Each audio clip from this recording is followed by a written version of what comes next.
যুক্ত ক্রিয়াযোগ, সুষুম্না, অন্তর্মুখী প্রাণায়াম, সম্ভাবী মহামুদ্রা, কপালভাতি শিখতে চাইছেন? সাহস লাগবে, ধৈর্য লাগবে, সততা লাগবে। বাবা বলছেন এই প্রকৃতি নিয়ম হচ্ছে, যার তুমি মাথা খাবে সে তোমার মাথা খাবে। সাগরে কিছু ছুঁড়ে দাও, তোমার কাছে রিটার্ন আসবে। তুমি দেওয়ালে কালো বল ছুঁড়ে মারো, তোমার দিকে রিটার্ন আসবে কালো বল। তুমি যদি সাদা বল ছুঁড়ে মারো, তো সাদা বলই তোমার দিকে রিটার্ন আসবে। তাই বাবা বলছেন যে আজকে গাঁদা ফুল, জবা ফুল, এদের ঘাড় মোটকে তুমি পূর্ণ করার জন্য গোবিন্দায় নম,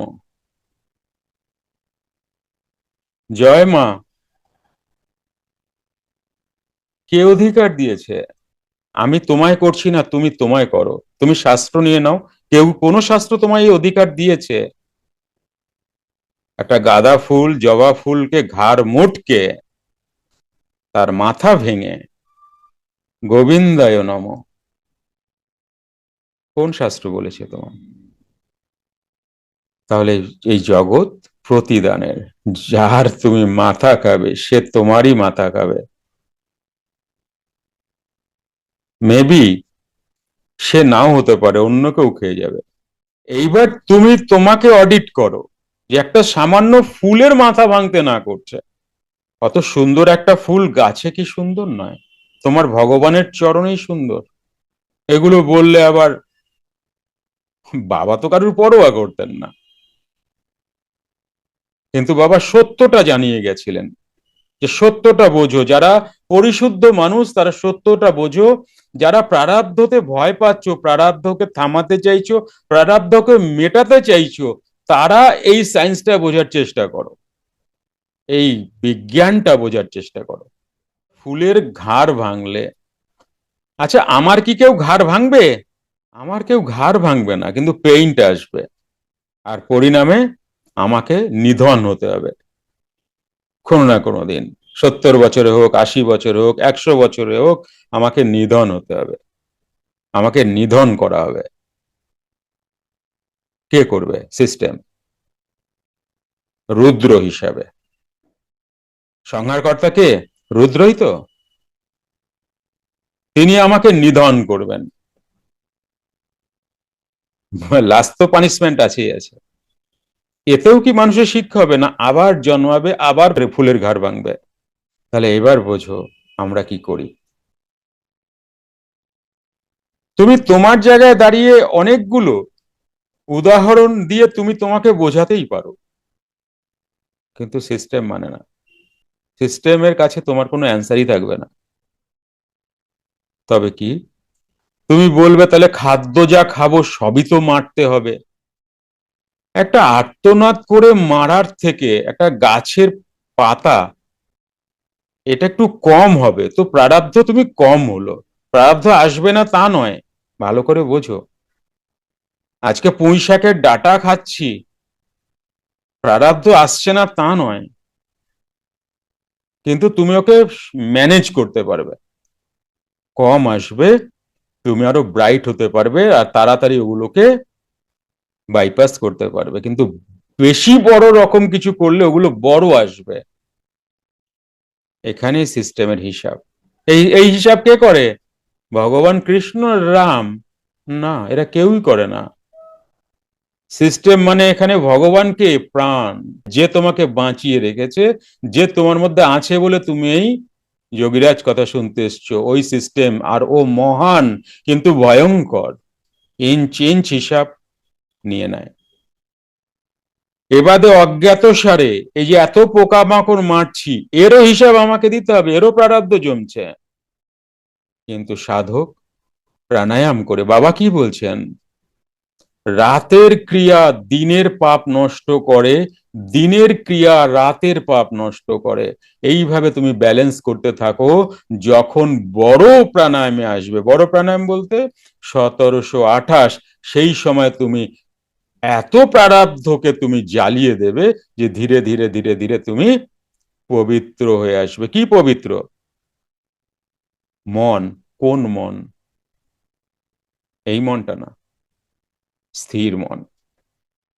যার যেই মনের পরেই যাকে পদবাচ্য হচ্ছে, যাকে বলছো তোমরা আত্মা। চাঞ্চল মন, স্থির মন, আত্মা পদবাচ্য। গুরু সমান দাতা নাই, জানবে। গুরু আছে বলে তোমার অনেক অনেক জায়গায় আমরা বেঁচে যাচ্ছি। প্রথম প্রথম বুঝবা না, সাধনা করলে বুঝবা, আঁখো দেখি হতে থাকবে। আরে এইখান থেকে আমাকে বাঁচিয়ে দিলেন, আরে এখান থেকে আমাকে বাঁচিয়ে দিলেন। সাধন না করলে তুমি অনুভূতিতে আসবে না, তিনি তো বাঁচাতেই থাকছেন। সাধন করলে তোমার অনুভূতিতে আসবে, আর তোমার চোখ দিয়ে টস টস করে জল পড়বে, আর প্রভু তুমি আমার জন্য এত কিছু করো, আমি তো বুঝি না। বলো আর কারো কোনো কথা বুঝলেন সুনীল বাবু? হ্যাঁ। সুতরাং বড় সাধক ছোট সাধকের কোনো ব্যাপারই নেই, প্রারব্ধ বড় ছোট বোঝেই না। বড় সাধক ছোট সাধক আর নর্মাল মানুষ প্রারব্ধ বোঝেই না, হিসাব কিতাব হিসাব তার কাছে সমান। এবার তোমার ক্যাপাসিটি আছে, তুমি প্রারব্ধরে মেটাও প্রাণায়াম করে। এবারে কোনোভাবে একদম বিলিভ রাখবেই না কোনোভাবে প্রারব্ধ মেটাতে পারো। তুমি একটা জিনিস খেয়াল করেছো, তোমরা অনেকের মুখে শুনেওছো বা তোমরাও হয়তো বলেছো, কি ভালো মানুষটা কত কষ্ট পাচ্ছে। কেন? কেন? ভালো মানুষ কষ্ট বেশি পায়। তোমরা ফেসবুকে স্ট্যাটাসও পেয়েছো, অনেকে লেখেন ভালো মানুষ কেন কষ্ট পান। কারণ ভালো মানুষ কেন কষ্ট পায় জানো? ভালো মানুষ পরিশুদ্ধ হতে চলেছে, মানে তিনি জন্ম মৃত্যুর ওপারে যেতে চলেছেন।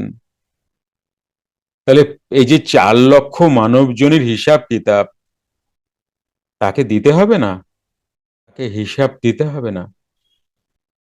এইবার ধরো 100 জন্মে জন্ম মৃত্যুর ওপারে যাচ্ছে কেউ, কেউ 50 জন্মে আর 50 জন্মে জন্মাবে, জন্ম মৃত্যুর ওপারে যাবে। কারণ মানুষ অমৃতস্য পুত্রা, তিনি যখন অমৃত থেকে এসছেন তিনি অমৃততে মিশবেনই, এটাই নিয়ম। তাহলে কেউ মানে 100 জীবন, 50 জীবন, 3 জীবন,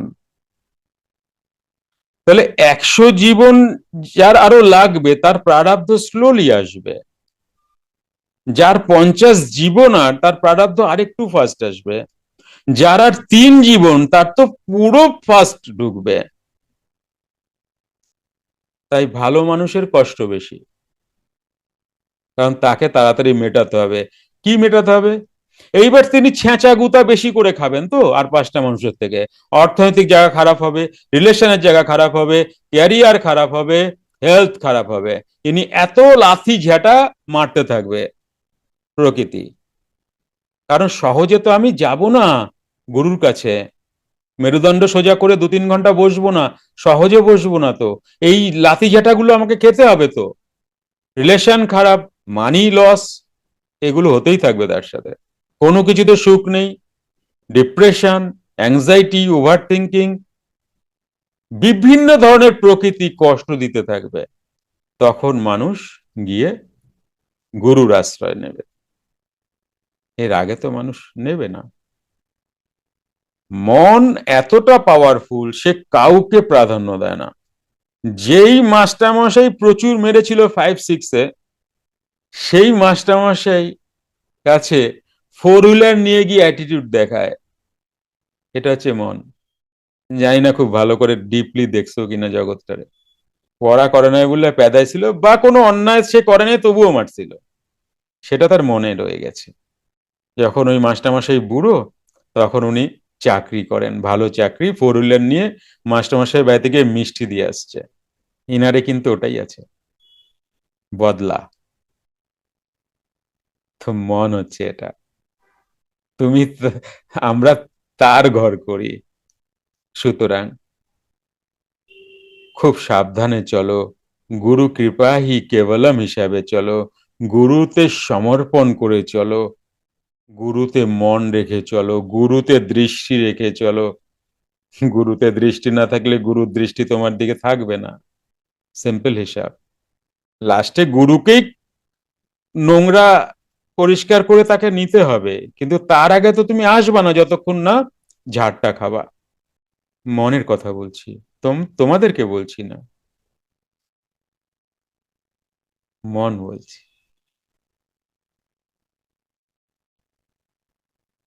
এই নিজেকে অ্যানালিসিস করো যে আমি কতটা পরিশুদ্ধ, কতটা শুদ্ধ হয়েছি, কতটা সমর্পণ করেছি।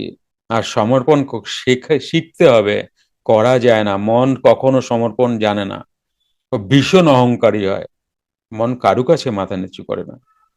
সে কোনো কিছু ইউটিলাইজ করার জন্য করতে পারে, কোনো কিছু নিতে গিয়ে করতে পারে। তোমার কাছে এই কাজটা আটকে আছে, তাই তোমায় স্যার বলছি। এবার তুমি সাইন করে দিলে, আর তোমাকে মনেই রাখবে না সে, কোনো কৃতজ্ঞতাই নাই তার। এ হচ্ছে মনের ক্যারেক্টার। তো মনকে বোঝো, বুঝে বলো বাবা তুই খুব ভালো, চল সমর্পণে চল, গুরু সমর্পণে চল। সারেন্ডার হতে জানে না, জানবে। চেষ্টা করো, পারবা না তুমি। কোনো একটা চেষ্টা করো, কোনো একটা মানুষের প্রতি সারেন্ডার হও। 5, 7, 10 বছরের মধ্যে তাকে তুমি খারাপ বলে দেবা। যদি তার সাথে মেশো, বাড়ি যাও। আমার গুরু বাবা থেকে অনেকেই ছিটকে বেরিয়ে গেছে, অনেকেই ভুল করে তার সাথে রিলেশন করতে গেছে, ব্রহ্মের সাথে, ছিটকে গেছে। তাই ক্রিয়াবান ক্রিয়াযোগী গুরুর সাথে রিলেশন করো না, বাবা মার ব্রহ্ম হিসাবে রিলেশন করো, ছিটকে বেরিয়ে যাবা না যেত।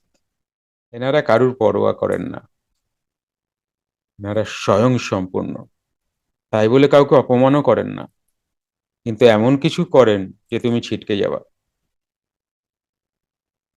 তাই